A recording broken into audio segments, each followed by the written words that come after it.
Ma'am. मेरी आवाज आ रही ना आप लोग को? जी मैम। Yes ma'am. ओके, तो चलो आज हम लोग शुरू करेंगे। आर्टिकल 26 एंड 25 हम लोगों ने लास्ट क्लास में देखा था। कुछ छोटे छोटे केसेस और हैं, उसको मैं बाद में आप लोगों को बताऊंगी। अभी हम लोग मेन केसेस देखते हैं और आज हम लोग देखेंगे आर्टिकल 26 के बारे में, जो बात करता है freedom to manage religious affairs. इसमें एक चीज आप याद रखिएगा, इसमें जो भी केसेस आपके दिए हुए हैं उसको समझने के लिए आपको थोड़ा सा अलग तरीके से चीज़ों को समझना पड़ेगा। और इसलिए मेरी आपसे एक रिक्वेस्ट है कि जब मैं आपको इसको पढ़ाऊं तो आप अपने को एज अ न्यूट्रल पर्सन ही मान करके इसको समझिएगा, तभी आपको समझ में आएगा। क्योंकि ये जो इसकी फिलॉसफी या इसका साइंस है वो बहुत ही डिफरेंट है और इसमें कुछ लोग बिलीव करते हैं, कुछ लोग बिलीव नहीं करते हैं, लेकिन एक्चुअल में क्या है इस पे हम लोग आएंगे। और इसमें एक बहुत इम्पॉर्टेंट इशू जो लगातार कोर्ट के सामने उठाया जाता रहा है वो ये है कि क्या सिर्फ ब्राह्मण्स ही पूजा करने के लिए या मंदिरों में पूजा करने के लिए अलाउड होते हैं। ये एक बहुत इंपॉर्टेंट क्वेश्चन है और उसके लेके बहुत सारे केसेस आपके यहाँ पे आते हैं। लेकिन इसमें एक इम्पॉर्टेंट बात ये भी होती है कि एक्चुअल में ब्राह्मण का मतलब क्या होता है, इस पे भी हम आएंगे। और इस जो केस लॉज आपके केस मैट में दिए गए हैं वो क्या कहते हैं उसको भी डिस्कस करेंगे। लेकिन उस पर आने से पहले आप आर्टिकल 26 देख लीजिए ताकि आपको ये समझ में आए कि एक्चुअल में जो केसेस अभी हम देखने वाले हैं इसमें मेन इशू क्या है। तो आर्टिकल 26 आपका क्या कहता है? Freedom to manage religious affairs. Religious affairs जो है, देखिए मैंने आपको एक चीज बताई थी। पहली चीज आर्टिकल 25 जो है ना वो इंडिविजुअल का right to freedom of religion discuss करता है। इंडिविजुअल का राइट टू फ्रीडम का मतलब how he profess, how he practices and how he tries to connect himself from the supreme divine. और उसके लिए वो कुछ रिलीजियस प्रैक्टिसेस को भी प्रिस्क्राइब करने की अनुमति देता है, जो कि मैंने आपको बताया कि प्रोफेस एंड प्रैक्टिस के फॉर्म में कॉन्स्टिट्यूशन में अलाउड है, but subject to public order, health and morality. लेकिन आपका जो आर्टिकल 26 है ये रिलीजियस डिनोमिनेशंस के राइट के बारे में बात करता है। तो रिलीजियस डिनोमिनेशन का मतलब क्या हो गया? रिलीजियस डिनोमिनेशन का मतलब हो गया कि in a particular religion if there are certain cult, then how basically these religious cult can manage their own religious affairs। जैसे कल्ट की अगर हम आपको बात करते हैं तो जैसे आपने देखा कि हिंदुइज्म में, मैंने लास्ट क्लास में आपको बताया था कि वैष्णव और शैव ये दो मेन संप्रदाय, तीसरा शाक्त या शक्ति है। या इस्लाम में जो दो मेन है आपके, उसमें आपका शिया और सुन्नी है। इसी तरीके से आपकी क्रिश्चियनिटी में जो है आपका कैथोलिक एंड प्रोटेस्टेंट है। तो ये डिनोमिनेशंस हैं। तो रिलीजियस डिनोमिनेशंस का मतलब होता है एक रिलीजियस के जो अलग अलग संप्रदाय जिसको आप कहते हैं ना, वो किस तरीके से अपने रिलीजियस अफेयर्स को मैनेज करने के लिए इंटाइटल्ड है। तो इसमें इन्होंने क्या लिखा है, इसको याद रखिएगा कि 25 और 26 को एक साथ पढ़ा जा सकता है। तो whatever restrictions are there under article 25, the similar restrictions are also here in case of article 26. The only difference is in the case of article 25 they are talking about the right of an individual, and under article 26 they are talking about the rights of denominations, means religious denomination।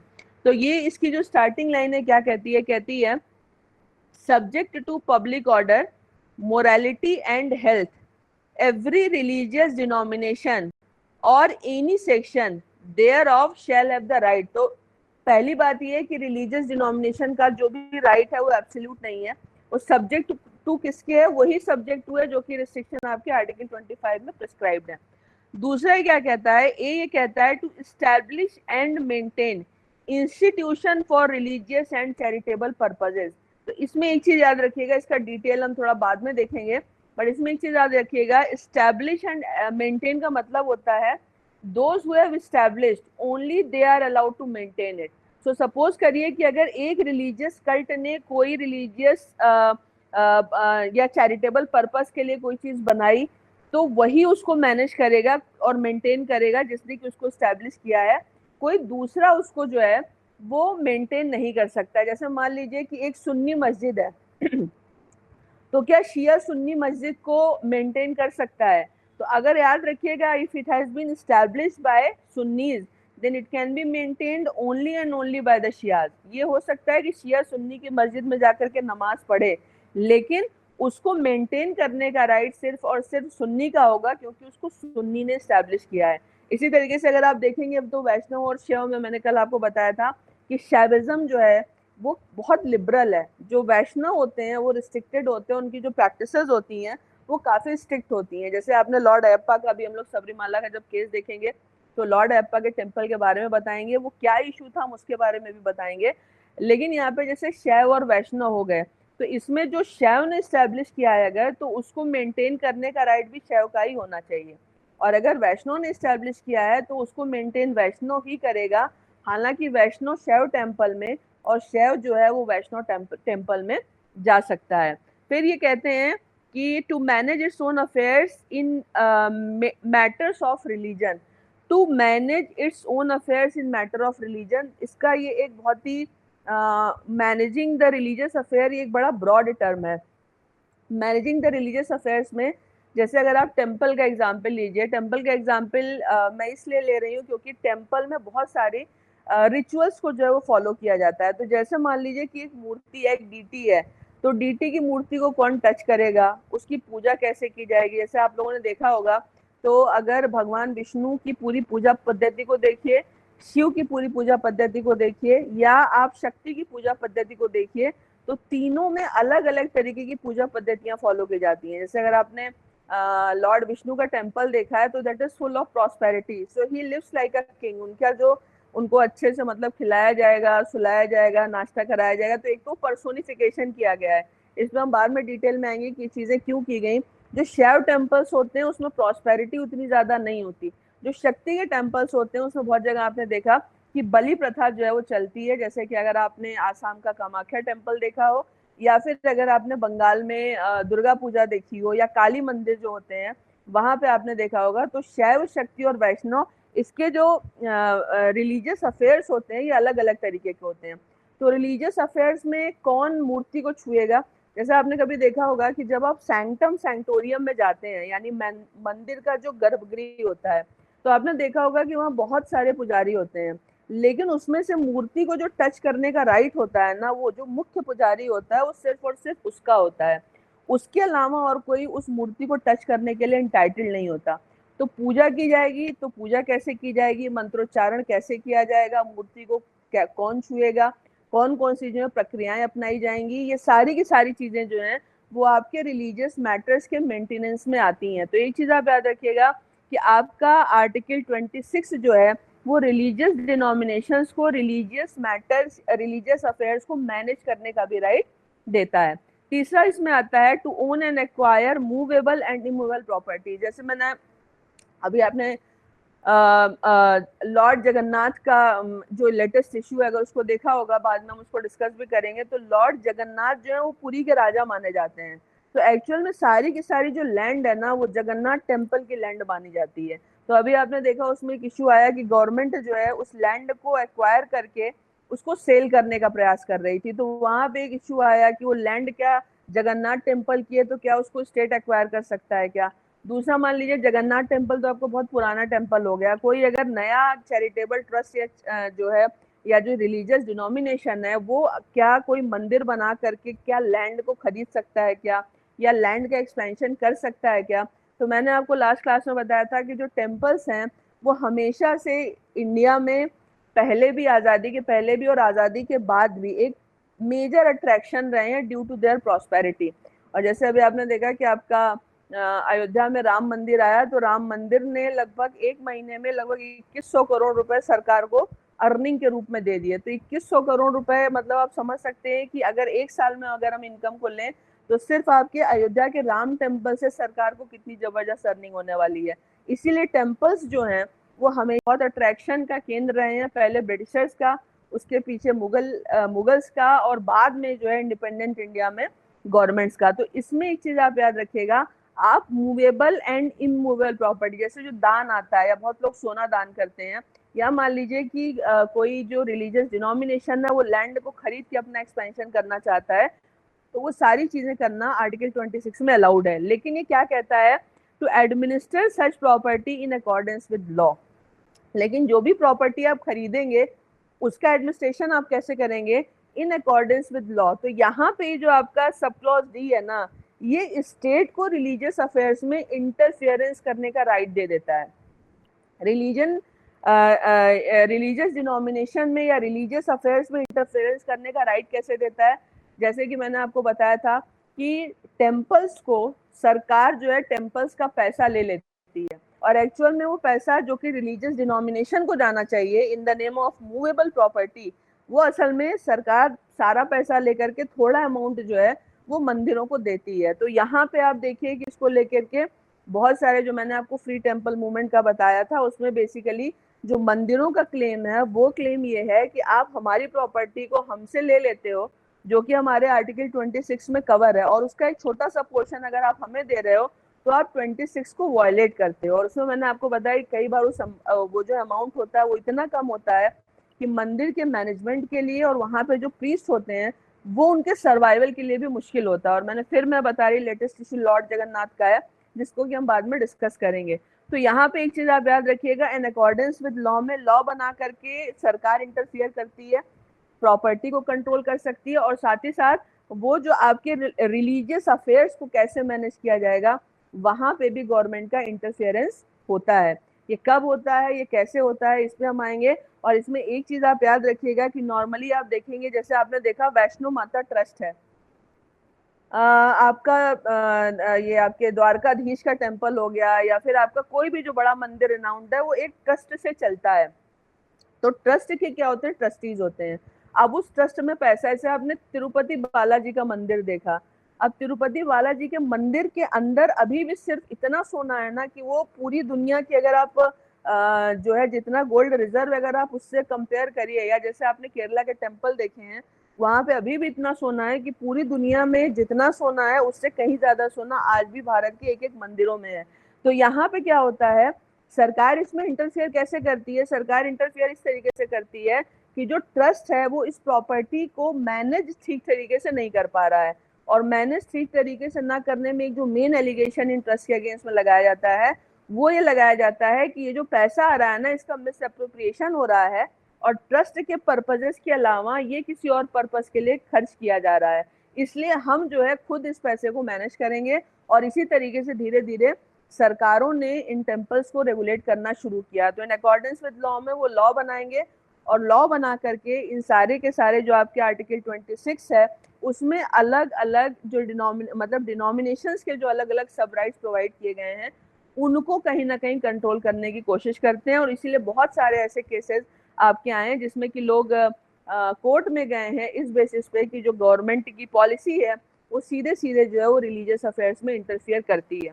अब हम case पे आते हैं, पर case में आने से पहले आपको थोड़ी चीजें समझनी चाहिए, और समझनी इसलिए चाहिए कि एक चीज आप समझिएगा, मेरा फेवरेट विषय है इसलिए मैं इस पर थोड़ा ज्यादा बात करती हूँ, हालांकि लोग इतना बताते नहीं हैं, और मैं आज इसलिए भी ज्यादा बात करना पसंद करती हूँ यहाँ पे क्योंकि हमारे यहाँ पे एक चीज आप देखिएगा, जैसे मैंने आपको बोला था कि हिंदुइज्म को जब आप एज अ रिलीजन देखते हो तब ये आपको समझ में नहीं आता। अगर आपको इसको समझना है तो आपकी इसकी स्पिरिचुअल ओरिजिन और इसकी फिलॉसफी में जाना पड़ेगा। तो जब आप इसकी स्पिरिचुअलिटी या स्पिरिचुअल फिलॉसफी में जाते हो ना तो ये आपको एकदम एक अलग तरीके का इसके पीछे एक साइंस दिखाई देता है। और साइंस में प्रॉब्लम आज के समय में क्या है कि कुछ चीजें हमें इसकी समझ में आती हैं और कुछ चीजें हमें इसकी समझ में नहीं आती हैं। तो यहाँ पे एक बहुत इंपॉर्टेंट कॉन्सेप्ट जो है, जैसे मूर्ति का है, मूर्ति में प्राण प्रतिष्ठा का है, ब्राह्मण ही मूर्ति को टच करेगा, ये कहाँ लिखा हुआ है इसका है। या जैसे अभी आपने देखा कि आपका सबरीमाला का इशू हुआ कि महिलाओं को क्यों नहीं एंटर करना चाहिए। तो इस तरीके के बहुत सारे इश्यूज हैं जिसको कि हम रिलीजियस एंगल से समझना चाहते हैं। पर इसमें एक चीज आप याद रखिएगा, जब आप सनातन जिसको बोलते हैं, जिसको मैंने इटर्नल बोला था आपको, जब आप इसकी पूरी की पूरी जर्नी को आप समझने की कोशिश करते हैं तो ये एक्चुअल में माइक्रो साइंस पे बेस्ड एक रिलीजियस फिलॉसफी या स्पिरिचुअल फिलॉसफी है, रिलीजियस नहीं, एक स्पिरिचुअल फिलॉसफी है जिसकी ओरिजिन के बारे में हमें मालूम नहीं है। और ये क्या करती है, मैंने आपको बहुत सारी चीजें बताई हैं, जिसमें मैंने आपको छठ दर्शन के बारे में बताया, मैंने आपको सांख्य दर्शन के बारे में बताया, मैंने आपको बताया था 7 चक्रास के बारे में, और मैंने आपको पंच कोश के बारे में भी बताया। और ये जितनी चीजें मैंने आपको बताई हैं ये कोई रिलीजन स्पेसिफिक नहीं है, आप किसी भी रिलीजन को बिलोंग करते हो, ये सारी चीजें हर एक ह्यूमन बीइंग के अंदर हैं। तो यहाँ पे इम्पोर्टेंट चीज क्या थी कि जो हिंदुइज्म या सनातन की जो ओरिजिन है ना, वो मैंने आपको बताई, उसमें बहुत इम्पोर्टेंट जो सोर्स है वो साउंड है। और इसीलिए मैंने आपको अपनी लास्ट क्लास में बताया था कि शुरुआत में जो इटर्नल लॉज या जिसको आप सनातन कहते हैं वो बेसिकली मंत्रों पे बेस्ड था, और मंत्रों का जो कॉन्सेप्ट है वो बेसिकली आपकी बॉडी के वाइब्रेशन से रिलेटेड है। तो उन्होंने क्या किया, उन्होंने आपकी सबटल बॉडी पर जा करके आपकी सबटल बॉडी में किन किन चीज़ों का रिएक्शन किस किस तरीके से होता है उसका उन्होंने अध्ययन किया, और उसमें एक बहुत इंपॉर्टेंट चीज़ उन्होंने फाइंड आउट करी कि जो हमारी सेल्स होती हैं और उसके अंदर जो हमारे एटम्स होते हैं, क्योंकि आपको साइंस पता होगा एक्चुअल में हमारा जो पूरा का पूरा शरीर है वो एटम से बना हुआ है। तो उसमें उन्होंने ये आइडेंटिफाई करने की कोशिश करी कि ये जो आपके एटम्स हैं ये कैसे रेजोनेट करते हैं। उस बेसिस पे उन्होंने मंत्रों को जो है वो बनाया, और मंत्रों को बहुत साइंटिफिक तरीके से डिज़ाइन किया गया। इसीलिए एक चीज़ आप याद रखिएगा कि जब आप संस्कृत में भी पढ़ते हैं ना, तो वैदिक संस्कृत अलग है और ये संस्कृत जो हम लोग पढ़ते हैं दोनों अलग है। तो मंदिरों में जो मंत्रोच्चार के लिए संस्कृत यूज की जाती है उसको वैदिक संस्कृत कहते हैं।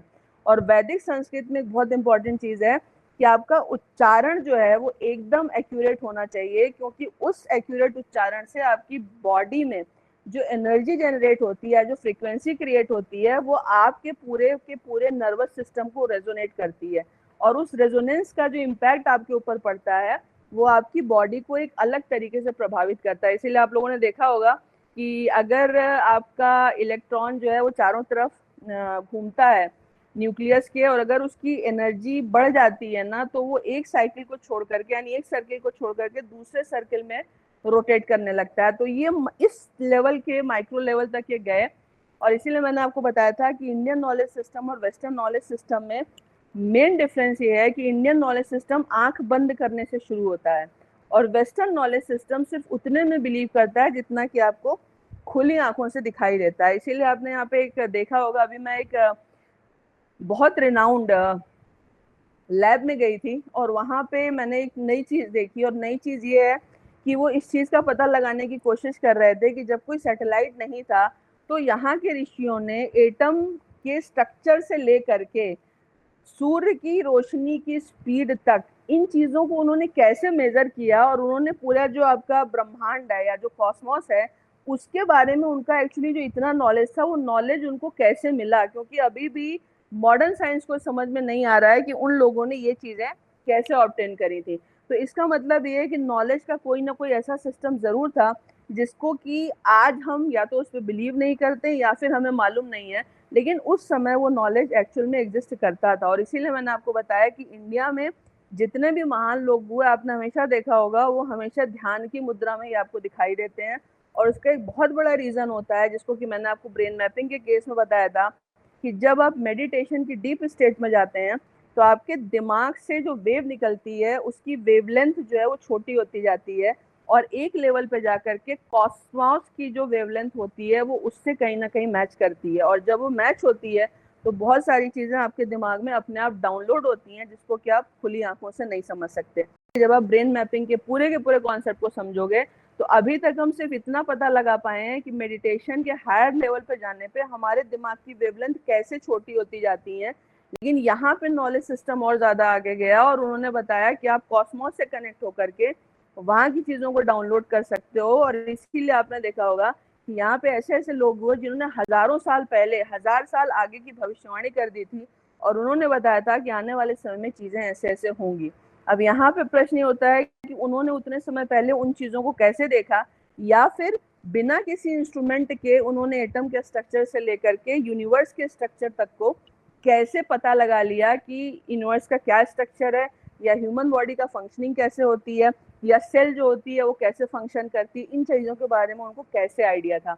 और इसीलिए आपने देखा होगा कि अभी भी बहुत लोग आपको ऐसे मिलते हैं जिनका कि इंट्यूशन बहुत तेज होता है। तो अगर आपका इंट्यूशन बहुत तेज है और आपको ऐसा लगता है कि आप जो कहते हैं वो सच होता है, या जो होने वाली चीज़ है वो आपको दिखाई देती है, तो क्या आने वाली चीज़ें फिक्स होती हैं। और अगर फिक्स नहीं है तो फिर 1000 साल पहले वेद व्यास से लेकर के स्वामी विवेकानंद ने आने वाले समय की भविष्यवाणी कैसे की थी। तो ये अभी भी एक मिस्टीरियस नॉलेज है जो बेसिकली मेडिटेशन पे बेस्ड है, पर चूंकि जब ब्रिटिशर्स आए और उसके पहले जो भी इन्वेजन हुआ उसके कारण ये नॉलेज सिस्टम धीरे धीरे डिस्ट्रॉय हो गया, और ब्रिटिशर्स ने आकर के हमारे दिमाग में ये स्टैब्लिश किया कि जिस चीज को साइंटिफिक आप प्रूव नहीं कर पाते वो अंधविश्वास है। तो हमारे नॉलेज का एक बड़ा सिस्टम धीरे धीरे अंधविश्वास में कन्वर्ट हो गया, क्योंकि उसके पीछे के साइंस को हम भूलते चले गए, वो पास ऑन नहीं हो पाया। और धीरे धीरे एक जो मैंने आपको बताया था कि जो यूरोपियन और अमेरिकन कंट्रीज का जो कल्चर डेवलप हुआ, उनका ये था कि जो हम इन्वेंशन करेंगे दुनिया उसी पे बिलीव करे। तो धीरे धीरे हमारे नॉलेज सिस्टम की जो भी पद्धतियां थी उसको उन्होंने नॉन साइंटिफिक करके रिजेक्ट कर दिया। इसलिए आज भी बाबा रामदेव को सुप्रीम कोर्ट में जाकर के लड़ना पड़ता है प्रूव करने के लिए कि आयुर्वेद जो है वो एक ट्रस्टेड साइंस है। तो इस तरीके के बहुत सारे इश्यूज हैं, और ये इशू मैंने आपको इसलिए भी बताया क्योंकि इसमें लगातार जो केसेस आए हैं इसमें एक इम्पॉर्टेंट फैक्टर ये है कि क्या सिर्फ ब्राह्मण ही पूजा कर सकते हैं। तो इसमें भी सवाल उठता है कि एक्चुअल में ब्राह्मण कौन होता है। देखिए, इसको लेकर के बहुत सारी चीजें चलाई जाती हैं, वर्ण व्यवस्था, जाति व्यवस्था की बात की जाती है। और अगर देखोगे तो आप में से अगर जिन लोगों ने भागवत गीता पढ़ी होगी उसमें भागवत गीता में भगवान कृष्ण ने भी वर्ण व्यवस्था की बात करी है, और इसको लेकर के भी टारगेट किया जाता है कि भगवान कृष्ण भी वर्ण व्यवस्था की बात करते हैं। तो एक चीज जरा आप इसको समझिएगा कि एक्चुअल में ये है क्या। एक्चुअल में वर्ण व्यवस्था एक अलग चीज है। वर्ण व्यवस्था का मतलब जाति व्यवस्था नहीं होता। वर्ण व्यवस्था क्या होता है, इसीलिए जब आपने अगर आप में से कुछ लोगों ने भागवत गीता पढ़ी होगी तो उसमें लॉर्ड कृष्ण कहते हैं कि ऋषियों में मैं कपिल और दर्शन में मैं सांख्य हूँ। और अगर आपको याद होगा तो अभी कुछ दिन पहले मैंने आपको सांख्य दर्शन पे एक लेक्चर दिया था। तो अगर आपको भागवत गीता को समझना है तो आपको सांख्य दर्शन को समझना पड़ेगा। और सांख्य दर्शन में एक जो इम्पोर्टेंट चीज है वो क्या कहती है, वो त्रिगुण थ्योरी की बात करती है। तो एक्चुअल में भगवान कृष्ण जिस धर्म की वर्ण व्यवस्था की बात कर रहे हैं वो इस त्रिगुण के कॉम्बिनेशन पे बेस्ड है। और इसीलिए मैंने आपको बताया था कि लॉ के इंटरप्रिटेशन में जब आप इस त्रिगुण थ्योरी को लगाते हो तो कन्फ्लिक्ट में आपको अपने आप समझ में आ जाता है कि आपको किस डायरेक्शन में जाना है, और वही डायरेक्शन जो आपको सत्य की तरफ ले जाती है वही एक्चुअल में करेक्ट इंटरप्रिटेशन होता है। तो इसमें एक चीज आप याद रखिएगा, जो वर्ण व्यवस्था को लेकर के बातें की जाती है इसका एक्चुअल में मतलब ये है कि आपके अंदर मतलब हम में से किसी के भी अंदर ये त्रिगुण का कॉन्सेप्ट या कॉम्बिनेशन क्या है। जैसे मान लीजिए वर्ण व्यवस्था में, इसको आप ढंग से समझेंगे या जिसने मेरा प्रीवियस लेक्चर अटेंड किया होगा उसको समझ में आएगा, सत, रज और तम, यानी जिसके अंदर सत की सबसे ज्यादा प्रधानता है, उसके बाद रज है, उसके बाद तम है, वो ब्राह्मण है। रज, सत और तम ये जो है ये क्षत्रिय है। उसके बाद आपका रज, तम और सत ये जो है वैश्य है, और तम, रज और सत ये जो है शूद्र है। तो इसका मतलब कोई भी व्यक्ति अपने तप से या अपने व्यवहार से इस त्रिगुण में जिस भी कैरेक्टर को डोमिनेट करके जिस पोजीशन में ले जाता है वो एक्चुअल में उसी वर्ण का माना जाता है। यानी अगर आपने अपने व्यवहार से, अपने कंडक्ट से और अपने कॉन्शियसनेस के एलिवेशन से अपने आप को तम, रज और सत से, सत, रज और तम पे अगर आप लेकर के चले गए तो जो शूद्र वर्ण का व्यक्ति है वो ब्राह्मण वर्ण में कन्वर्ट हो जाता है। तो एक्चुअल में वर्ण व्यवस्था का मतलब जो था वो आपके इस त्रिगुण का बैलेंस करना था। और त्रिगुण का बैलेंस का मतलब क्या होता है, सबसे ज्यादा सात्विक होने की अपेक्षा ब्राह्मण से की जाती है। तो उसका जो कंडक्ट है ना वो बहुत ज्यादा प्योर होना चाहिए। और चूंकि यहाँ पे हम माइक्रो एनर्जी के लेवल पे बात करते हैं, माइक्रो साइंस की बात करते हैं, तो ये माना जाता है कि आपके कंडक्ट में जितनी ज्यादा प्योरिटी होती है स्पिरिचुअली आप उतने ही ज्यादा एलिवेटेड होते हो, और आपका ऑरा जो है वो उतना ही ज्यादा इंटेंस होता है। ऐसे कुछ लोगों को आप देखेंगे वो बड़े तेजस्वी दिखाई देते हैं, कुछ लोगों को आप देखेंगे उनकी एनर्जी का लेवल बहुत लो होता है। तो आपके अंदर सत्य का जो इंग्रेडिएंट है वो जितना ज्यादा होता है आप उतने पॉजिटिव, उतने अट्रैक्टिव, और आपका ऑरा उतना इंटेंस माना जाता है। और अब तो आपको पता है कि ऑरा मेजर करने की मशीन्स भी आती हैं, तो अब आप ऑरा को अपने मेजर भी कर सकते हो। लेकिन ये जो वर्ण व्यवस्था थी ये आपकी स्पिरिचुअल एलिवेशन की व्यवस्था है कि आप एक वर्ण से दूसरे वर्ण में कैसे ट्रांजिट करते हो। यहाँ पे एक चीज आप याद रखिएगा, जब मंदिरों में ब्राह्मणों के लिए ये कहा गया कि ब्राह्मण ही पूजा कर सकते हैं, तो इसका मतलब यहाँ ब्राह्मण का मतलब ये था कि जो स्पिरिचुअली बहुत ज्यादा एलिवेटेड हो। इसीलिए एक आप अगर ध्यान से देखेंगे तो जो आपका भारतीय पूरा का पूरा सिस्टम है ना, यहाँ पे टच करना एक दूसरे को ये बहुत ज्यादा अच्छा नहीं माना जाता। और अभी आपने देखा जब कोविड आया तो ऑलरेडी हो गया कि एक दूसरे को टच मत करो, 2 गज की दूरी को आप मेंटेन करो। ये जो आपका टच ना करने का कॉन्सेप्ट है, उसका एक बहुत बड़ा रीजन है कि आपकी एनर्जी, क्योंकि पूरा का पूरा जो आपका हिंदू सिस्टम है ये माइक्रो एनर्जी पे वर्क करता है। और अगर आप में से जिन लोगों ने फिजिक्स पढ़ी होगी या साइंस पढ़ा होगा, उनको पता होगा कि एनर्जी हमेशा हायर लेवल से लोअर लेवल की तरफ फ्लो करती है। तो अगर आपको बहुत लोग ऐसे टच करते हैं जिनका एनर्जी लेवल आपके एनर्जी लेवल से लो है, तो आपकी एनर्जी जो है वो डाउन होती है, और जो दूसरा व्यक्ति जो आपको टच करता है उसकी एनर्जी अप होती है। तो इसीलिए आपने देखा होगा कि हर व्यक्ति को या जो बड़े लोग होते हैं या जो साधु सन्यासी होते हैं, वो जल्दी अपने आप को टच नहीं करने देते। तो ये बेसिकली पूरा का पूरा जो कॉन्सेप्ट है वो एनर्जी ट्रांसफर का कॉन्सेप्ट है। और इसीलिए हमारे यहाँ पे एक व्यवस्था की गई। और व्यवस्था क्या की गई? व्यवस्था ये की गई कि जब भी बड़े व्यक्ति का पैर छुएंगे और वो आपको आशीर्वाद देगा या आपके सर के ऊपर जो हाथ रखता है, that is also method of energy transfer. तो यहाँ पे मंदिरों में जो ब्राह्मणों के लिए व्यवस्था की गई थी, ब्राह्मण का मतलब ये था कि सत, रज और तम का कॉम्बिनेशन, यानी तम सबसे कम और सत सबसे ज्यादा होना चाहिए। और उसका रीजन ये है कि जितने ज्यादा आप स्पिरिचुअली एलिवेटेड होगे, उसी स्थिति का व्यक्ति जो है वो जो मेन डीटी है यानी जो मूर्ति है उसको छूने के लिए इंटाइटल्ड होता है। और इसीलिए आपने अभी एक जो अभी सबसे रिसेंट आपने देखा है वो राम मंदिर का केस देखा है। और राम मंदिर में आपने देखा कि राम मंदिर में एक मूर्ति स्थापित की गई प्राण प्रतिष्ठा के पहले और प्राण प्रतिष्ठा के बाद। आपने देखा कि उनकी मूर्ति सर्कुलेट की गई और उसमें दिखाया गया कि आप दोनों में अंतर देखिए। तो ये एक अलग तरीके की सुप्रीम डिवाइन पावर की बात की जाती है। पर यह माना जाता है कि प्राण प्रतिष्ठा के बाद उस मूर्ति का जो एनर्जी लेवल होता है वो डिवाइन से कनेक्ट हो जाता है। इसलिए मूर्ति का जो फेस है, अगर आप कभी भी देखोगे, वो हमेशा फुल ऑफ इमोशंस होता है। चाहे आप लॉर्ड कृष्णा की मूर्ति देख लिए, लॉर्ड राम की देख लिए, जो भी स्थापित मंदिर है, वहां पे मूर्ति के अंदर आपको हमेशा एक एक्सप्रेशन दिखेगा। तो क्या मान ली जाती है? वो जीवंत मान ली जाती है, क्योंकि माना जाता है कि हमारे अंदर जो सुप्रीम डिवाइन की पावर है वो एक्चुअल में सुप्रीम डिवाइन उस मूर्ति में निवास करती है। और इसीलिए आपने देखा होगा कि जब आप जीवित और मरे हुए व्यक्ति के अंतर को समझना चाहते हो, तो मैंने आपको शुरू में बताया था कि पंच तत्व से हमारा शरीर बना है। और जब कोई भी व्यक्ति मरेगा तो 4 तत्व तो वापस चले जाते हैं, यानी आपकी वायु, आपका भूतत्व, चाहे आपको दफनाया जाए या जलाया जाए, और आपका जल, वायु और अग्नि, ये तीनों वापस चले जाते हैं। और जो सबसे मेन होता है, जो आकाशीय तत्व होता है, एक्चुअल में वो कहा जाता है।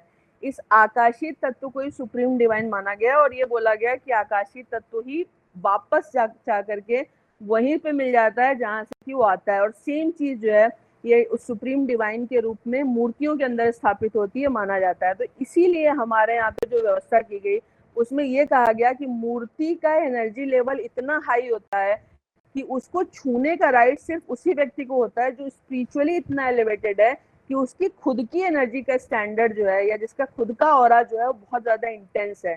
तो अगर कोई व्यक्ति जिसके अंदर सत्य की का जो कॉन्स्टिट्यूशन है वो बहुत नीचे है, तो एक्चुअल में वो प्रीस्ट बनने का अधिकारी नहीं है। तो मेरे कहने का मतलब ये है कि यहाँ पे रियल सेंस में ब्राह्मण या जाति शब्द बाद में आया, लेकिन वर्ण व्यवस्था में ब्राह्मण का मतलब ये था कि जिसके अंदर इतनी ज्यादा सात्विकता हो कि वो अपने कंडक्ट से एक आम व्यक्ति से बहुत ज्यादा ऊपर हो। और उसका कंडक्ट से वो इतना ज्यादा ऊपर है कि डीटी, जो कि बहुत ही हाई एनर्जी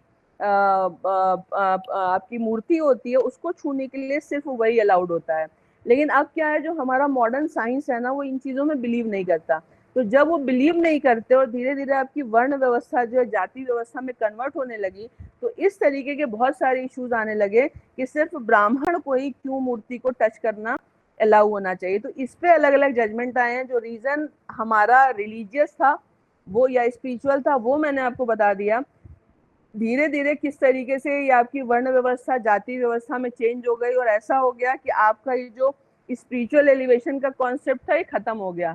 और हमने इसको क्या मान लिया कि अगर आप पर्टिकुलर परिवार में आप पैदा हो रहे हैं तो आप ब्राह्मण हैं, दूसरे में आप हो रहे हैं तो आप ब्राह्मण नहीं है। तो एक ब्राह्मण वर्सेस नॉन ब्राह्मण का जो कन्फ्लिक्ट शुरू हुआ वो एक अलग लेवल पे जा करके शुरू होता है। इसलिए आपके ओरिजिनल कल्चर में आपको वर्ण व्यवस्था तो मिलती है, लेकिन जाति पे आधारित जो डिस्क्रिमिनेशन का मॉडर्न फॉर्म हम बाद में देखते हैं, वो आपको शुरू में कहीं दिखाई नहीं देता। तो यहाँ पे एक इम्पॉर्टेंट चीज क्या थी, यहाँ पे इम्पॉर्टेंट चीज ये है कि जब ये इश्यूज आपके सुप्रीम कोर्ट में आए तो ये बेसिकली वर्ण व्यवस्था पे आधारित ना होकर के जाति व्यवस्था पे आधारित होकर के आए हैं। और इसीलिए जो आपका पहला केस है जो भी हम देखते हैं, उस केस का नाम है शेषामल वर्सेस स्टेट ऑफ तमिलनाडु। इसमें क्या इशू था और इसमें किस बात पे जोर दिया गया, इसमें हम आएंगे। पर मैंने आपको इतनी जो चीजें बताई हैं वो इसलिए मैंने आपको बताई कि इसमें बहुत सारी चीजों को हम मजाक में लेते हैं, बहुत सारी चीजों पे हम बिलीव नहीं करते, क्योंकि धीरे धीरे हमने जो टेम्परामेंट डेवलप किया वो ये डेवलप किया कि जो हमें समझ में नहीं आता वो एक्चुअल में या तो एग्जिस्ट नहीं करता या फिर वो झूठ है। लेकिन उसको समझने के लिए कुछ लोगों ने उसको समझा, हमें उसको जो है थोड़ा सा पढ़ने और समझने की जरूरत है। और इसीलिए आप में से कुछ लोग उस दिन पूछ रहे थे कि कौन सी किताब, एक बेसिक को देखिए, एक अच्छी किताब अगर आप इसको पढ़ना चाहें, ऋतु विद्या बाय सीनू जोसेफ। और एक इन्होंने अभी एक और किताब लिखी है वर्ण व्यवस्था, ये भी सीनू जोसेफ की है, वर्ण विद्या। ये दोनों किताबें जो है ना वो माइक्रो साइंस की बात करती हैं। तो आप में जो लोग भी इंटरेस्टेड हो आप इस किताब को पढ़ सकते हो। ये बहुत ही साइंटिफिकली तरीके से लिखी गई किताब है और जो हमारी एंशिएंट फिलॉसफी है उसको बहुत अच्छे तरीके से एक्सप्लेन करती है। Anyways, Seshammal versus state of Tamil का जो केस है इसको आप समझिएगा। देखिए, तमिलनाडु और केरला को लेकर के एक इम्पॉर्टेंट इशू रहा है। तमिलनाडु में अगर आपने देखा होगा कि तमिलनाडु की पूरी राजनीति द्रविड़ वर्सेस एंटी द्रविड़ की है। तो द्रविड़ वर्सेस एंटी द्रविड़ का मतलब है कि वहां पे पूरा का पूरा जो द्रविड़ मूवमेंट था वो बेसिकली एंटी ब्राह्मण मूवमेंट था। तो ब्राह्मण्स के अगेंस्ट में पूरा का पूरा एक मूवमेंट खड़ा हुआ जो कि द्रविड़ मूवमेंट कहलाया। और वहां पे अभी भी जो अगर पॉलिटिक्स आप देखेंगे तो द्रविड़ वर्सेस नॉन द्रविड़ की चलती है। उसमें बहुत डिटेल में नहीं जाती हूँ, पर यहाँ पे एक चीज आप देखिएगा, शेषामल वर्सेस स्टेट ऑफ तमिलनाडु के केस में तमिलनाडु में एक एक्ट पास किया गया है जिसका नाम है Tamil Nadu Hindu religious and charitable endowment act 1959। Tamil Nadu Hindu religious and charitable endowment act 1959। इस एक्ट में जो मंदिर का ट्रस्टी होगा, जैसे आपने देखा आज के समय में बहुत जगह पे व्यवस्था चलती है कि जो जिले का कलेक्टर होगा ना वो एक्स ऑफिशियो जो है किसी रिनाउंड मंदिर का ट्रस्टी होगा। तो इसमें इन्होंने इस एक्ट में क्या सरकार ने व्यवस्था कर दी, इन्होंने ये व्यवस्था कर दी कि जो टेम्पल का ट्रस्टी होगा उसको अपॉइंट करने की जो पावर है वो सरकार ने अपने हाथ में ले ली। तो टेम्पल का जो ट्रस्टी है उसको सरकार अपॉइंट करेगी और साथ ही साथ इन्होंने ये कर दिया कि जो ऑफिस बियरर्स हैं उनको अपॉइंट करने की पावर जो है वो ट्रस्टी के पास होगी। तो अभी तक इसमें देखिए प्रिंसिपल एक्ट पे कोई ऑब्जेक्शन एज सच नहीं था। ट्रस्टी को जो है वो सरकार अपॉइंट करेगी और साथ ही साथ जो सेवायत होते हैं उनको जो है अपॉइंट करने का जो राइट है वो इस ट्रस्टी को दिया गया। लेकिन ट्रस्टी को अपॉइंट करने की प्री कंडीशन क्या होगी, इसके बारे में एक्ट साइलेंट है। इस मंदिरों में यहाँ पे एक, जिस मंदिर को चैलेंज, मंदिर के बारे में यहाँ पे इशू, यहाँ पे एक प्रथा चलती है। प्रथा यहाँ पे क्या चलती है कि next in the order of succession जो होगा वही जो है वो अगला प्रीस्ट बनेगा। यानी जो प्रीस्ट की पोजीशन है वो hereditary generation to generation pass on होती है। तो generation to generation pass on होने का मतलब क्या है, पिता है, पिता के बाद बेटा, उसके बाद उसका बेटा, उसके बाद उसका बेटा। तो ये जनरेशन टू जनरेशन जो है ये पास ऑन होती है। इस बीच क्या हुआ कि इसमें ये जो प्रिंसिपल एक्ट इन्होंने बनाया इसको लेकर के वहां पे एक विरोध शुरू हुआ।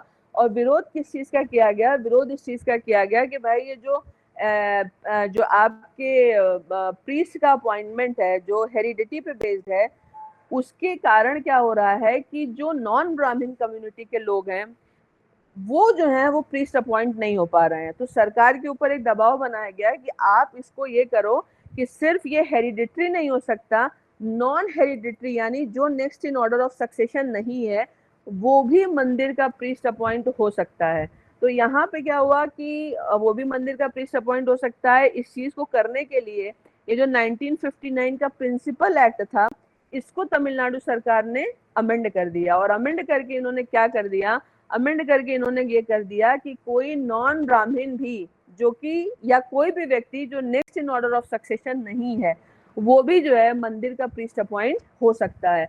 तो जब ये कर दिया गया कि जो नेक्स्ट ऑर्डर इन सक्सेशन नहीं है वो भी मंदिर का प्रीस्ट अपॉइंट हो सकता है, तो ये जो आपका ये जो है इसमें जो पेटिशनर है उसने ये माना कि आर्टिकल 26 में ये जो managing the affairs of religious denomination है उसमें सरकार का सीधे इंटरफेरेंस है। हाँ, उसमें सीधे जो है सरकार का इंटरफेरेंस है। तो इसलिए इन्होंने क्या किया, इन्होंने बोला कि सरकार ने, हम एक रिलीजियस डिनोमिनेशन है, next in order of the succession ये हमारा एक रिलीजियस अफेयर है कि हम किस तरीके से उसको मैनेज करते हैं। सरकार ने पहले ट्रस्टी अपॉइंट किया, ट्रस्टी की क्वालिफिकेशन फिक्स नहीं करी है, और फिर उन्होंने बोल दिया कि ट्रस्टी उसको भी अपॉइंट कर सकता है जो next in order of succession नहीं है। तो इस तरीके से सरकार ने हमारे आर्टिकल 26 को वायलेट किया है। अब जब ये इशू सरकार के सामने आया तो इसमें एक इम्पॉर्टेंट बात ये थी कि अगर आपने ट्रस्टी को ये प्रिस्क्राइब नहीं किया कि next in order of succession वो किसको अपॉइंट कर सकता है, तो ये भी हो सकता है कि वो शैव टेम्पल में एक वैष्णव को या वैष्णव टेम्पल में एक शैव को अपॉइंट कर दे, और शैव टेम्पल में वैष्णव और वैष्णव टेम्पल में शैव जो है वो अपॉइंट नहीं हो सकता। इसमें एक चीज आप और ये देखिएगा, जो शैवात और वैष्णव का जो कॉन्सेप्ट है, मैंने आपको पहले, जैसे वैष्णव भोजनालय होते हैं, तो वैष्णव भोजनालय वो होते हैं जहाँ के खाने में प्याज और लहसुन भी नहीं पड़ता। तो यानी जो वैष्णव या विष्णु के फॉलोअर होते हैं उनके लिए बड़ी स्ट्रिक्ट प्रैक्टिसेस हैं।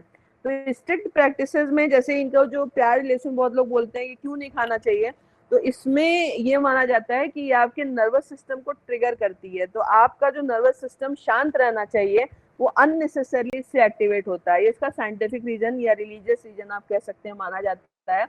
तो वैष्णव में वो भी नहीं खाया जाता। तो उनकी जो प्रैक्टिसेस होती हैं वो इतनी स्ट्रिक्ट होती हैं कि उनका ये कहना है कि जो शैव होते हैं, क्योंकि शैव अगर या जो शिव के आप फॉलोअर्स अगर आप देखते हैं तो उनके लिए कोई रिस्ट्रिक्शन नहीं है। मैंने आपको लास्ट क्लास में भी बताया था कि अघोर पंथ भी शैव का एक डिनोमिनेशन है, और अघोरी कौन होते हैं, अघोरी वो होते हैं जिनके लिए कुछ भी रिस्ट्रिक्टेड ही नहीं है। तो जो वैष्णव और शैव को अगर आप कंपेयर करते हो तो इनके हिसाब से वैष्णव मंदिर में सिर्फ वैष्णव और शैव मंदिर में सिर्फ शैव वही प्रीस्ट के रूप में अपॉइंट हो सकता है, वाइसी वर्सा नहीं हो सकता। तो इनका कहना था कि आपने ये तो प्रिस्क्राइब किया ही नहीं है कि जो आपका ट्रस्टी होगा वो किसको जो है प्रीस्ट के रूप में अपॉइंट कर सकता है। तो ये भी तो हो सकता है कि वैष्णव टेम्पल में शैव को और शैव टेम्पल में वैष्णव को अपॉइंट कर दिया जाए। पहला इनका ऑब्जेक्शन ये था। Next in order of succession जो है ये हमारे यहाँ बहुत पुराना ट्रेडिशन चला आ रहा है, तो अगर आप इस ट्रेडिशन को ब्रीच करते हो तो आप हमारे religious managing the religious affairs का जो हमारा एज अ रिलीजियस डिनोमिनेशन हमारा जो फंडामेंटल राइट है उसमें आप कहीं ना कहीं इंटरफियर करते हो। तो इन्होंने बोला कि ये उसमें इंटरफेरेंस माना जाएगा।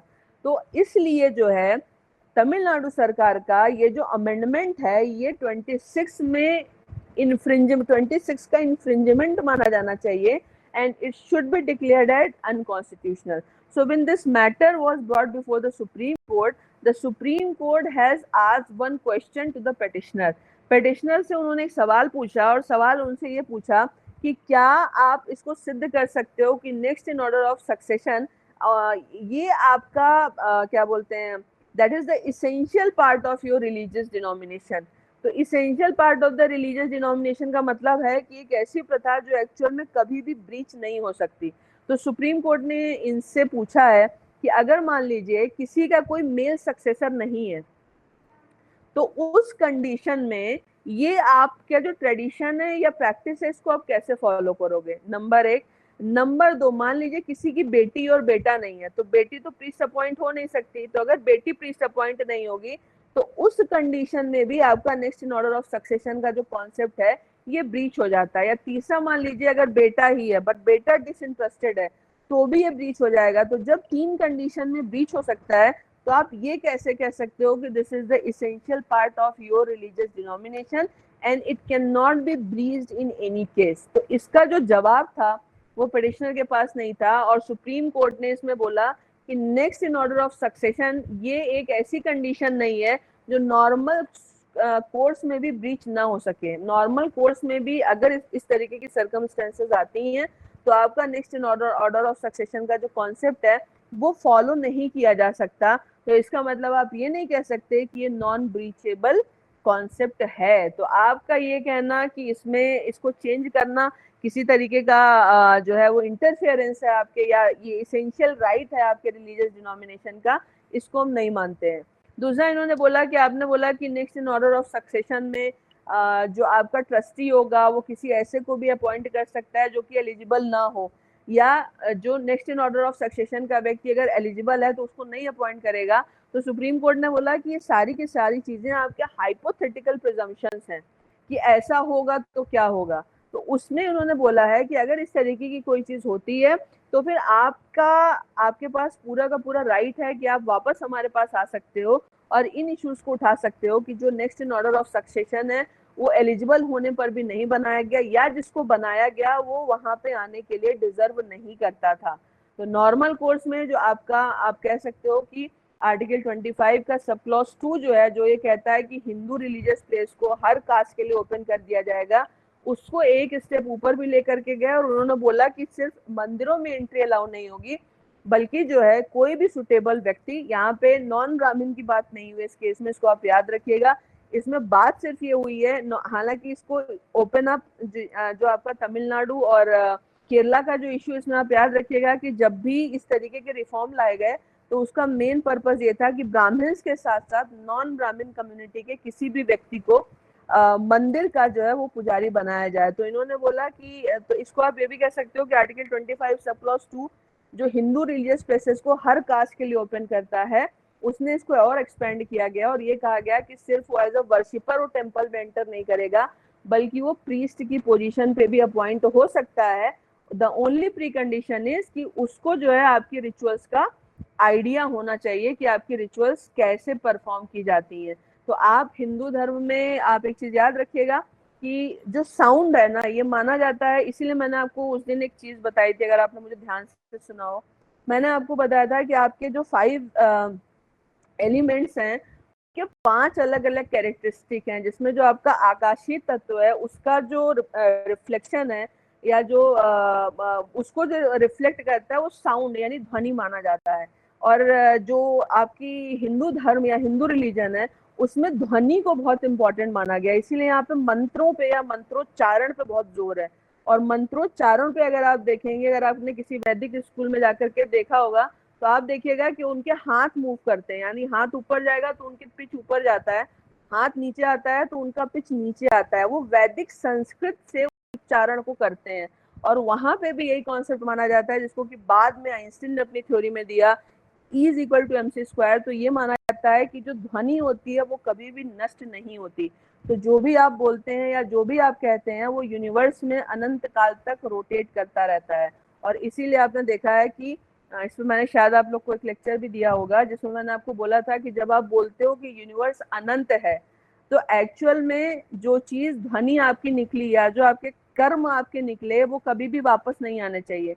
बट हम कार्मिक कॉन्सिक्वेंसेस की बात करते हैं और हम ये बोलते हैं कि जो ध्वनियां हम क्रिएट करते हैं वो वापस आती हैं।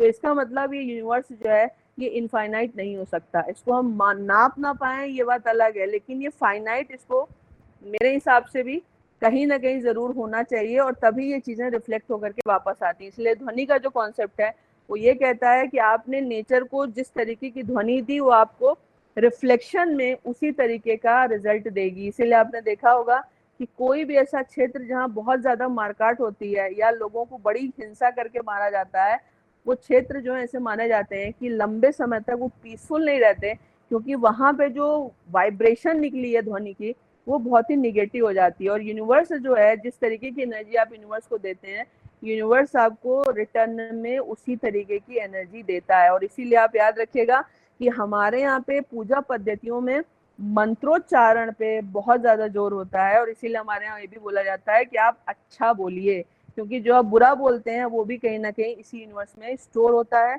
आप एक पर्टिकुलर पेज पे बोलते हैं, इसलिए आपने देखा होगा कि वो जो टेम्पल था पद्मनाभ स्वामी टेम्पल, उसमें एक वॉल्ट उसका नहीं खुला है। आप लोगों को पता होगा कि उसमें अथाह सोना निकला। जबरदस्ती केरला सरकार ने एक पिटिशनर ने सुप्रीम कोर्ट में पिटिशन दायर करी और बोला कि पद्मनाभ स्वामी टेम्पल के जो दरवाजे हैं वो खोले जाएं। तो उसमें जो उसका हिस्टोरिकल या जो आपका रिलीजियस जो उसकी हिस्ट्री है वो ये कहती है कि उसका जो लास्ट, उसके किसी भी वॉल्ट को खोलने के लिए मना किया गया था, तो जबरदस्ती ये उसके सारे वॉल्ट तो खोल गए, लेकिन जो आखिरी दरवाजा है उसका, इनको यही नहीं समझ में आ रहा है कि ये दरवाजा खुलेगा कैसे। और उसके जो माना जाता है कि जो उनका जो बिलीफ है वो ये कहता है कि अंदर वहां पे जो अथाह संपत्ति है उसकी रक्षा जो है वो नाग करते हैं, ऐसा बिलीव किया जाता है। और उसको खोलने की जो व्यवस्था है वो विष्णु पुराण में दी गई, जो ये कहता है कि एक पर्टिकुलर पिच पे पता नहीं कितने सारे ब्राह्मण शुद्ध उच्चारण में जब एक पर्टिकुलर मंत्र को उच्चारित करें और एक पर्टिकुलर वाइब्रेंसी की जब एनर्जी क्रिएट होगी, तब वो जाकर के अपने आप खुलेगा। इसलिए बहुत प्रयास करने पर भी इन लोगों को समझ में नहीं आया कि इसको कैसे खोला जाएगा, और लोगों का बिलीव भी था कि इसको खोलना जो है ये अच्छा नहीं है, तो अल्टीमेटली लास्ट वॉल्ट जो है वो खोला नहीं गया है। लेकिन मैं यहाँ पे आपको जो बताना चाह रही हूँ, मैं ये बताना चाह रही हूँ कि दो चीजें बहुत इंपॉर्टेंट हैं। जो भी पूजा करे उसको मंत्रोच्चारण एकदम शुद्ध आना चाहिए, और दूसरा ये जो रज तम और सत का मैंने आपको कॉन्सेप्ट बताया, तो ideally as per the religious philosophy जिसके अंदर सात्विक तत्व की इतनी प्रधानता है कि उसका स्पिरिचुअल एलिवेशन से एनर्जी इतनी ज्यादा एलिवेटेड है कि वो सबसे अलग है, सिर्फ वही मूर्ति को टच करने के लिए अलाउड होता है। इसीलिए आपने देखा होगा कि मंदिरों में आप मूर्ति को देख तो सकते हैं पर आप उसको छू नहीं सकते हैं। So these are the sciences, you may believe on it, you may not believe on it, that is up to you, but this is the micro science, and which basically rests upon which lies in the about the temples। इसीलिए आपने south के temple में देखा होगा तो 7 चरणों में आप मंदिर के अंदर जाते हैं, और अभी आप उसको ध्यान से अगर आप जाइएगा अब तो आप देखिएगा जैसे जैसे आप एक एक द्वार को उसको पार करते हैं, वो माना जाता है कि साइंटिफिकली इस तरीके से डिजाइन है कि वो आपके एक एक चक्र को एक्टिवेट करते हैं। और जहाँ पे आपका मेन डीटी होता है, आपने देखा होगा मंदिर का एरिया चाहे जितना, इस एरिया में मूर्ति रखी होती है ना, वो एरिया बहुत छोटा होता है, तो वो ह्यूमन बॉडी की तरह होता है, और मंदिर वहां पे मूर्ति रखी जाती है जिसको कि आप सैंक्टम सैंक्टोरियम बोलते हो, जहाँ पे आपकी पीनियल बॉडी होती है, यानी कि आपका आज्ञा चक्र होता है। तो उस जगह पे जाकर के आपका आज्ञा चक्र एक्टिवेट होता है। सबरीमाला के केस में ये इसका क्या इशू था ये मैं आपको बताऊंगी, लेकिन इसमें आप ये याद रखिएगा कि जो हमारी मंदिरों का जो साइंस है वो इस पर बेस है कि जैसे जैसे आप एक एक चक्र को पास करते जाते हो वैसे वैसे, यानी एक एक द्वार को आप पास करते हो वैसे वैसे आपका एक एक चक्र एक्टिवेट होता है। और उसमें ये भी जान लीजिएगा कि अगर आपके चक्रार सारे एक्टिवेटेड ना हो और अचानक से अगर आपका आज्ञा चक्र एक्टिवेट हो जाए तो बहुत लोग उसको बर्दाश्त भी नहीं कर पाते हैं। इसलिए बहुत सारी ऐसी स्पिरिचुअल प्रैक्टिसेस हैं जिसको अगर आप जबरदस्ती करने की कोशिश करते हैं तो आपको नुकसान करती हैं। तो ये सारी की सारी चीजें, ये एक मंदिरों की फिलॉसफी और मंदिरों का साइंस है। लॉ इसमें बिलीव नहीं करता, इसलिए लॉ इसको नहीं मानता। मॉडर्न साइंस भी इसमें काफी हद तक बिलीव नहीं करता, वो अभी भी इसको खोज रहा है। लेकिन अगर आप पुराने टेक्स्ट पढ़ेंगे या पुराने जो फिलॉसफीज को पढ़ेंगे, रिलीजियस फिलॉसफी या रिलीजियस साइंस को, इन मंदिरों का या जो मंत्रों का है, तो उसके पीछे का जो साइंस है उसके बारे में मैंने आपको थोड़ा सा बताया है। हालांकि बहुत ही डीप है और इस पर लेक्चर लेने के लिए या इसको समझने के लिए बहुत टाइम चाहिए, पर फिर भी मैंने कोशिश करी है कि मैं आपको कुछ बता दूं, और इसीलिए मैंने आपको बार बार ध्वनि पे बोला। और इसमें एक चीज और याद रखिएगा, आपकी खुद की जो बॉडी है वो पूरे के पूरे रेजोनेशन पे बेस्ड है। और इसीलिए आप एक चीज ध्यान दीजिएगा कि हमारे यहाँ हर रिलीजन में कुछ चीजें, स्पेशली एक चीज फोनेटिकली सिमिलर है, जैसे अम्मा, अम्मी, माँ या मॉम, आप जो भी बोलो उसमें ना एक अम का कॉन्सेप्ट जरूर आता है। और ये अम जो है ना, ये हमारी बॉडी में नेचुरली रेजोनेट करता है। इसलिए हर धर्म में जिस भी धर्म का बच्चा रोएगा ना, वो बोलेगा इसी में, चाहे वो अम्मा बोले, चाहे वो अम्मी बोले, चाहे वो मम्मी बोले, चाहे वो माँ बोले, क्योंकि इसका सीधा संबंध जो है वो आपके अम से, ओम से है, जिसको कि आप हिंदी में ओम कहते हो, उर्दू में आप इसको, या इस्लाम में आप इसको आमीन कहते हो, और क्रिश्चियनिटी में आप इसको आमेन कहते हो। तो तीनों में ये अम शब्द इंपॉर्टेंट है। और ये अम शब्द जो है ये यूनिवर्स का भी रेजोनेशन माना गया है। इसीलिए अम, ओम, आमीन, आमेन और अम्मा, मम्मी, माँ और मदर, ये सारों में एक फोनेटिकल सिमिलरिटी है। इसलिए किसी भी धर्म का बच्चा बोले उसे कभी अपने फादर नहीं याद आएंगे, याद उसको हमेशा उसकी माँ आती है। और उसका रीजन ये होता है कि छोटा बच्चा जिस लेवल पे होता है उस लेवल पे उसकी जो नर्वस सिस्टम है उसका एक्टिवेशन बहुत जरूरी होता है। और ये एक्टिवेशन सिर्फ तभी हो सकता है जबकि वो अम, आमीन, आमेन या अम्मी, अम्मा, मम्मी या माँ शब्द बोलता है। इसीलिए साउथ में कुछ ऐसी जगहें हैं जहाँ पे छोटे छोटे बच्चों को जबरदस्ती रुलाया जाता है, क्योंकि जब वो चिल्लाएंगे ना तो हमेशा अपनी माँ को ही याद करेंगे, और जब वो माँ को याद करते हैं तो उनका नर्वस सिस्टम एक्टिवेट होता है। इसलिए बच्चों का जो रोना है वो भी बहुत ज्यादा जरूरी होता है। तो ये कुछ ऐसी चीजें हैं जिसके बारे में हमें मालूम नहीं होता कि हम क्यों इन शब्दों को बोलते हैं, और ये शब्द एक से दूसरे रिलीजन में कैसे पास ऑन हुए हैं, और अल्टीमेटली इसकी जो ओरिजिन है वो सबकी सेम है। तो ये था आपका शेषामल का केस। दूसरा जो आपका केस है वो है एन आदित्यन वर्सेस त्रावणकोर देवासम बोर्ड का। इसको भी हम देखते हैं। इसके भी फैक्ट जो है थोड़े से वैसे ही जैसे कि शेषामल के हैं। अंतर सिर्फ एक मेजर ये है कि वहां पे शेषामल का केस स्टेट ऑफ तमिलनाडु से रिलेटेड है, और यहाँ पे जो केस है आदित्यन का ये केरला से रिलेटेड। और मैंने आपको बताया कि दो स्टेट जहाँ पे सबसे अगेंस्ट में एंटी ब्राह्मण मूवमेंट चलाए गए, वो एक था आपका केरला और दूसरा था आपका तमिलनाडु। तो इन दोनों ही स्टेट्स ने ब्राह्मण्स के डोमिनेंस को टेम्पल्स में खत्म करने के लिए अलग अलग लेजिस्लेशन बनाए। और मैं फिर आपको बता रही हूँ कि ओरिजिनल जो आपकी हिंदू फिलॉसफी है उसमें ब्राह्मण मतलब ये जाति व्यवस्था नहीं थी, ये वर्ण व्यवस्था थी, जो कि धीरे धीरे जाति व्यवस्था में कन्वर्ट हुई। और जब उसके बेसिस पर डिस्क्रिमिनेशन होने लगा तो सरकारों ने जो है वो लेजिस्लेशन बनाया और ये स्टैब्लिश किया कि ब्राह्मण जाति पे आधारित अगर ब्राह्मण व्यवस्था है तो जो भी एलिजिबल होगा वो कोई भी XYZ जो हिंदू धर्म को आप बिलोंग करता हो वो प्रीस्ट अपॉइंट हो सकता है, और ये कास्ट स्पेसिफिक नहीं होगा, ये क्वालिटी स्पेसिफिक होगा। तो जो आपका N Adithyan versus Travancore Devaswom board का केस है, इसमें जो अपीलांट है ये एक मलयाली ब्राह्मण है, और एक शिवा टेम्पल में ये जो है वर्क करता है। यहाँ पे इशू बेसिकली ये आया था कि एक शैव टेम्पल में एक मलयाली ब्राह्मण को अपॉइंट किया गया, पर वो जो मलयाली ब्राह्मण जो प्रीस्ट है वो जिस तरीके से मंदिर में पूजा पाठ है जो भी करता था उसको लेकर के कुछ कंप्लेंट्स आई। जब कंप्लेंट आई तो उसको हटा दिया गया। उसको हटा करके एक नए व्यक्ति को मेन प्रीस्ट जो है वो बनाया गया है। बट इस इशू इसमें ये है कि जो नेक्स्ट व्यक्ति जो बनाया गया है वो ब्राह्मण कम्युनिटी का नहीं है, वो जो है लोअर कास्ट का है। तो यहाँ पे जो मेन एन आदित्यन के केस में ऑब्जेक्शन है वो ये है कि सिर्फ मलयाली ब्राह्मण और मलयाली ब्राह्मण में भी एक स्पेशल मलयाली ब्राह्मण ही मंदिर का यानी इस मंदिर का प्रीस्ट हो सकता है, और किसी भी नॉन मलयाली ब्राह्मण को इस मंदिर का प्रीस्ट नहीं बनाया जा सकता। तो इसमें एक चीज आप याद रखिएगा, यहाँ पे जो त्रावणकोर देवासम बोर्ड है, त्रावणकोर देवासम ये एक आप नॉर्थ और साउथ में अगर आप मेजर डिफरेंस आप देखेंगे तो इन्वेजन जो है वो नॉर्थ तक ही रहा, तो साउथ जो है वो अपने कल्चरल या रिचुअलिस्टिक हेरिटेज को बहुत हद तक मेंटेन कर ले गया। तो अगर आपने तमिलनाडु या केरला में स्पेशली अगर आप जाकर के देखोगे इन दो स्टेट्स में, तो यहाँ पे आपको एंशियंट स्क्रिप्चर्स और एंशियंट प्रैक्टिसेस बहुत सारी मिलती हैं। और यहाँ पे आपको एक और चीज मिलेगा, यहाँ पे आपको बहुत सारे वेदांत स्कूल मिलेंगे। और वेदांत स्कूल में क्या किया जाता है, आपको वेदांतिक फिलॉसफी पढ़ाई जाती है, और साथ ही साथ आपको ट्रेंड किया जाता है किस चीज के लिए। मंदिर में अगर आप प्रीस्ट बनेंगे तो आपको पूजा अर्चना, क्योंकि मैंने आपको बताया हर चीज की एक स्पेशल विधि होती है। भगवान को क्या ऑफर किया जाएगा, उनको कैसे छुआ जाएगा, क्या पहनाया जाएगा, कौन टच करेगा, कौन माला पहनाएगा, ये सब चीजें, कौन आरती करेगा, ये सब चीजें जो है वो फिक्स होती हैं, वो कैटेगराइज होती हैं। जिसको जो काम असाइन होता है वो उसी काम को करता है। यहाँ पे इन्होंने त्रावणकोर देवासम बोर्ड ने एक स्कूल खोला है, और स्कूल का नाम है तंत्रा वेदांता स्कूल। तंत्रा वेदांता स्कूल में क्या करते हैं, ये किसी का भी एडमिशन लेते हैं जो कि वहां पे ये तंत्र या मंत्र, तंत्र और मंत्र जो है ये दोनों अलग अलग चीजें, इसको भी आप याद रखिएगा। मंत्र जो है वो पॉजिटिव है, तंत्र जो है वो थोड़ा सा निगेटिव माना जाता है। तो तंत्र को बहुत अच्छा नहीं माना जाता, लेकिन मतलब तंत्र का इम्पैक्ट, क्योंकि आजकल आपने देखा होगा वेस्ट में एक नया साइंस चल रहा है जिसको कि तंत्रा साइंस बोलते हैं।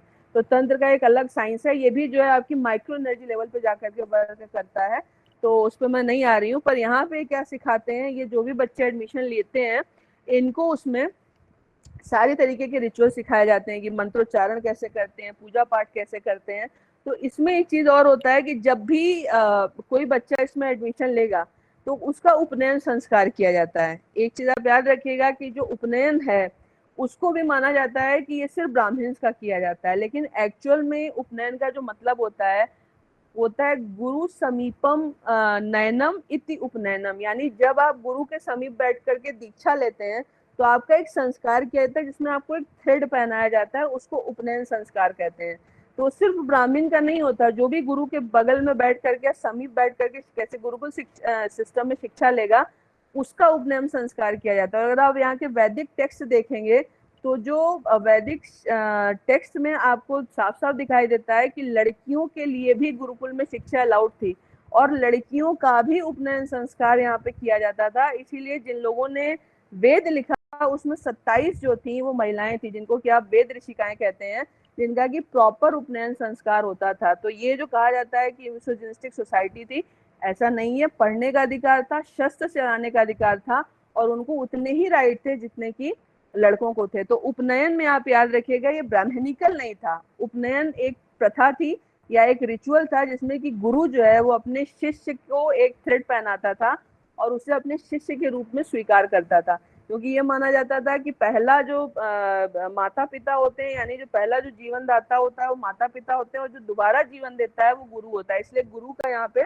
बहुत इंपॉर्टेंट स्थान है।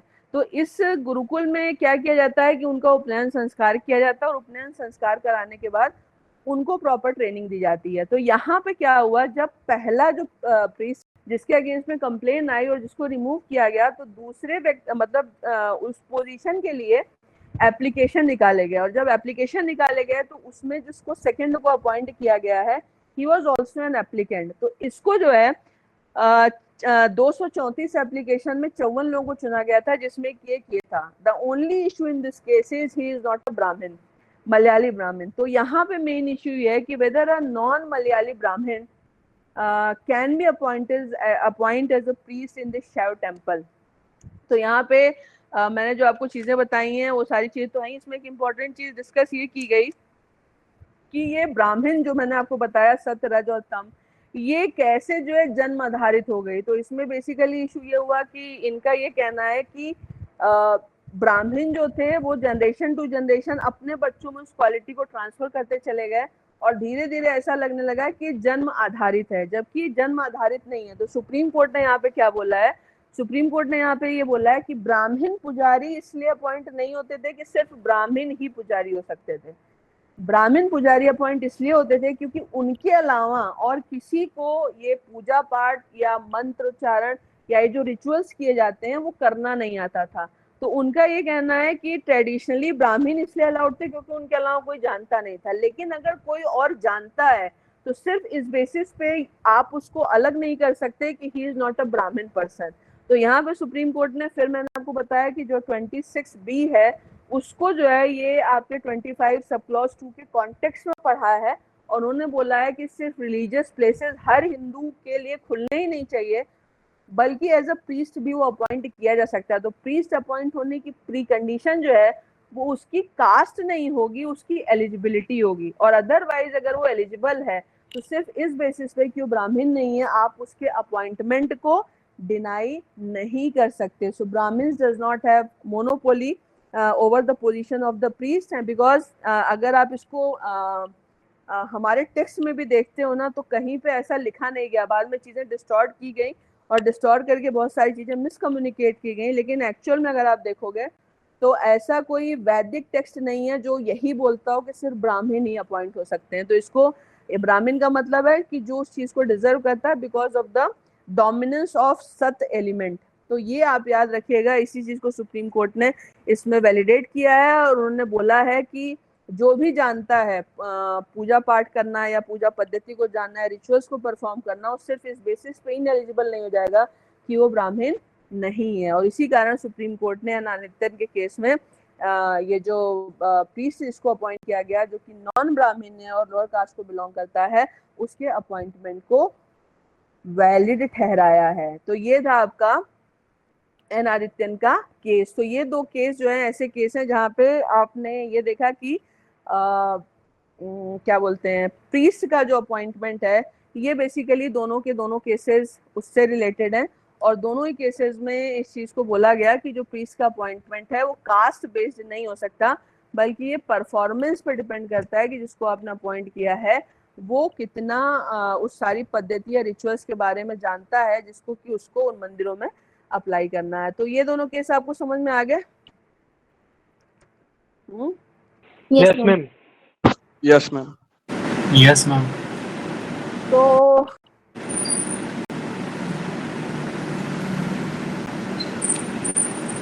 अब एक काम करते हैं, अब आज ना इसको यही खत्म करते हैं, क्योंकि अब जो कल हम लोग शुरू करेंगे वो थोड़ा सा अलग होगा। तो कल तो मैं नहीं आऊंगी, परसों जो है ना हम लोग इसको पढ़ेंगे। कल अगर टाइम मिलेगा तो I will take an online extra class, और कल आपका ये मैं कोशिश करूंगी कि आपके जो बाकी छोटे छोटे केसेस हैं, जैसे सबरीमाला का भी इशू बहुत इंपॉर्टेंट है, और सबरीमाला में या जो फीमेल और मेल बॉडी को लेकर के जो हमारा ही जो शास्त्रिक ज्ञान है वो क्या कहता है, उस पर भी हम आएंगे, क्योंकि मॉडर्न साइंस इसको नहीं मानता, लेकिन वो उन्होंने इस चीज को किस हिसाब से डिस्क्राइब किया था, इस पर भी हम आएंगे। और अगर कल मुझे समय मिला तो कल, और नहीं तो परसों हम इसको right to freedom of religion का जो आपका चैप्टर है ये खत्म कर लेंगे। ठीक है?